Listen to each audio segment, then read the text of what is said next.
அக்கா, என்னம்மா? சாமிலாம் நல்லபடியாக கும்பிட்டாச்சா? சூப்பரா கும்பிட்டு முடிச்சாச்சு. நம்ம கமெண்ட்ல வேற எல்லாருமே எனக்கும் ஒரு தாம்பலம் கொடுங்க, எனக்கும் ஒரு தாம்பலம் கொடுங்கன்னு கேட்குறாங்க. எப்படிக்கா எல்லாருக்கும் நம்மளால கொடுக்க முடியுமா? ஃபர்ஸ்ட் எல்லாருமே அவங்கவுங்க வீட்ல நல்லபடியா வரலட்சுமி பூஜை கும்பிட்டுருப்பீங்க அப்படின்னு நான் நம்புறேன். நானுமே ரொம்ப சந்தோஷமா நல்லபடியா கும்பிட்டு முடிச்சிட்டேன்.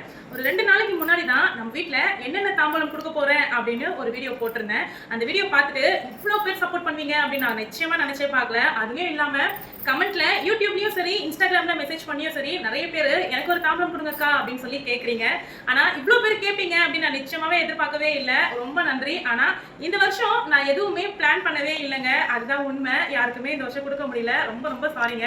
நெக்ஸ்ட் இயர் வந்து என்னால முடிஞ்ச அளவுக்கு எத்தனை பேருக்கு கொடுக்க முடியும் அப்படிங்கறத பார்த்து நிச்சயமா நான் இன்ஃபார்ம் பண்றேன். எப்படி நீங்க என்ன காண்டாக்ட் பண்ணி உங்க அட்ரஸ் டீடைல்ஸ் கொடுக்கணும் அப்படிங்கறத பத்தியும் நெக்ஸ்ட் இயர் வந்து ஒரு 2-3 நாளைக்கு முன்னாடியே நான் உங்களுக்கு சொல்லிடுறேன்.